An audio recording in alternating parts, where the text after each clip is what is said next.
Assalamualaikum warahmatullahi wabarakatuh. Perkenalkan, nama saya Diana Rosita, NPM 18140043, mahasiswi Institut Pendidikan Tapanuli Selatan, Program Studi Pendidikan Guru Sekolah Dasar semester 6B, mata kuliah Pendidikan Anti Korupsi.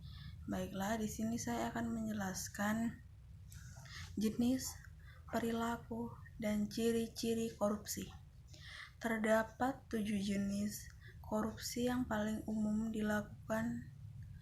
Korupsi merupakan tindakan pejabat publik, baik politisi maupun pegawai negeri, serta pihak lain yang terlibat dalam tindakan itu, yang secara tidak wajar dan tidak ilegal menyalahgunakan kepercayaan publik yang dikuasakan kepada mereka untuk mendapatkan keuntungan sepihak, yaitu 7 jenisnya tersebut, yaitu yang pertama, korupsi terkait dengan kerugian keuangan negara. Merugikan keuangan negara merupakan satu dari 7 jenis korupsi yang umum terjadi. Yang kedua, mengenal tentang korupsi. Korupsi yang umum terjadi, jenis perbuatan yang merugikan negara ini terbagi menjadi 2 bagian, yaitu mencari keuntungan dengan cara melawan hukum dan merugikan negara serta menyalahgunakan jabatan untuk mencari keuntungan dan merugikan negara. Yang ketiga, mengenai tentang korupsi. Merugikan keuangan negara merupakan satu dari 7 jenis korupsi yang umum terjadi. Jenis perbuatan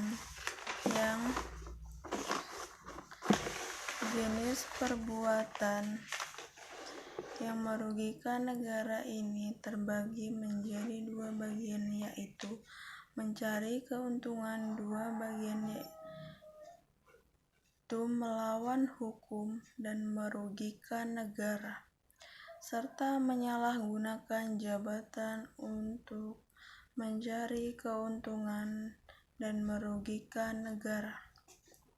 Yang keempat, korupsi terkait dengan suap-menyuap.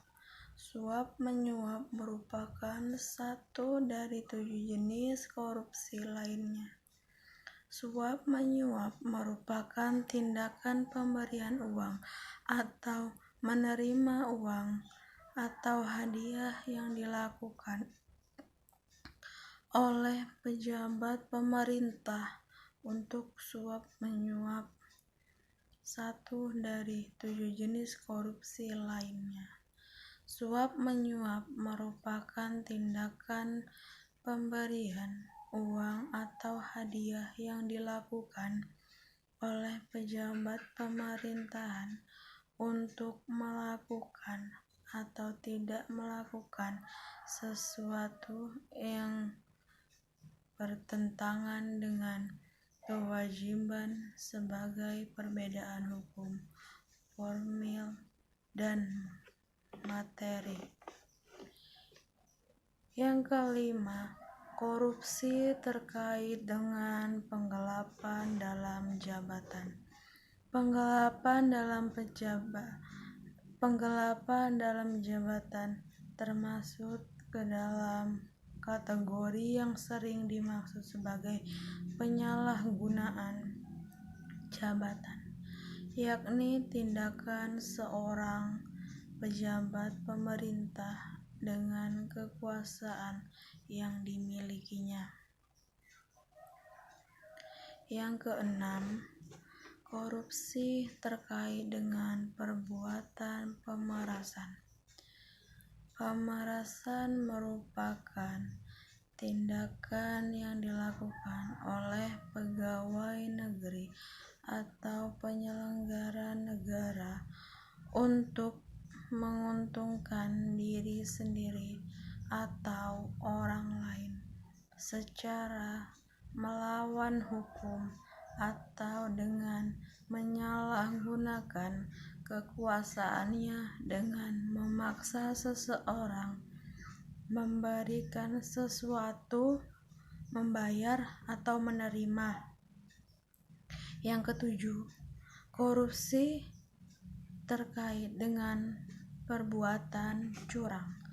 Perbuatan curang yang dimaksud dalam jenis korupsi ini saya dilakukan oleh pengawas proyek, rekanan TNI atau Polri, pengawas rekanan TNI Polri yang melakukan kecurangan dalam pengadaan atau pemberian barang yang mengakibatkan kerugian bagi orang lain.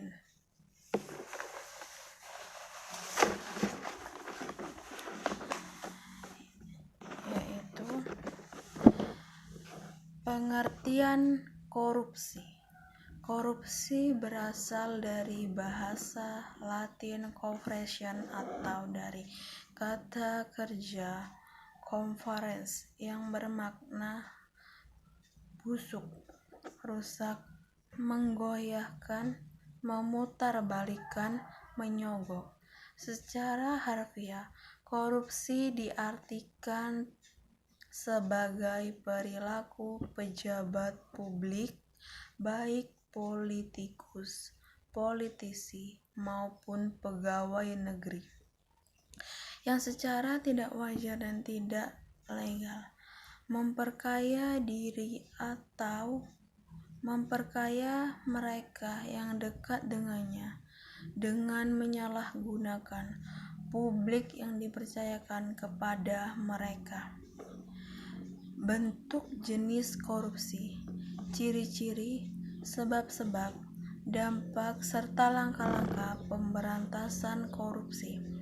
Yang pertama, bentuk dan jenis korupsi. Mokhtar Lubis membedakan korupsi dalam 3 jenis, yaitu sebagai berikut. A. Penyuapan. Apabila seorang pengusaha menawarkan uang atau jasa lain kepada seseorang atau aparat negara untuk suatu jasa bagi pemberi uang. B. Pemerasan. Pemerasan apabila orang yang memegang kekuasaan menuntut, membayar uang atau jasa lain sebagai ganti atas imbalan balik fasilitas yang diberikan. C.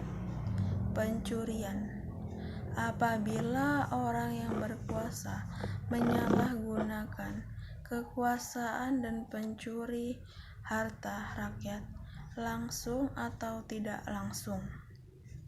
Adapun Syed Hussein Alatas menyebutkan 3 tipe fenomena dalam korupsi, yaitu penyuapan, pemerasan, dan nepotisme. Yang kedua, output dari Marx adalah 5 jenis perilaku, yakni yang pertama, task performance adalah kemampuan dalam menjalankan tugas dikaitkan dengan kemampuan merespon perubahan. Yang kedua, organization. Hal ini akan menjadi bumerang ketika kerjasama dan tolong-menolong antar lain kerja, namun dalam hal negatif, sehingga justru akan melanggengkan perilaku budaya organisasi. Yang ketiga, content productive work behaviors. Kegiatan yang dilakukan merupakan kegiatan yang merugikan keuangan negara, akses pada sumber daya, dan segala bentuk turunan korupsi. Yang keempat, joining staying in work aggression. Pemberantasan perilaku korupsi harus mendapat salah satu tantangan, yakni pergantian manajer. Dalam hal ini, pergantian kepemimpinan politik secara periodik 5 tahun sekali. Yang kelima, maintaining intense perilaku korupsi pada era Orde Baru, sehingga pada istilah VGPS yang merupakan akronim dari Pinter penghasilan sama. Namun saat ini dengan manajemen berbasis kinerja sudah mulai ditinggalkan dengan adanya reformasi birokrasi berupa penerapan sistem remunerasi sehingga pengajiannya berbasis kinerja setiap individu pegawai. Yang ketiga, ciri-ciri korupsi menurut Syed Hussein Alatas. Ciri-ciri korupsi adalah sebagai berikut. Yang pertama, korupsi senantiasa melibatkan lebih dari satu orang. Yang kedua, korupsi pada umumnya melibatkan keberhasilan. Yang ketiga, korupsi melibatkan elemen kewajiban dan keuntungan timbal balik. Baiklah, cukup sekian penjelasan dari saya. Kurang dan lebihnya saya mohon maaf. Assalamualaikum warahmatullahi wabarakatuh.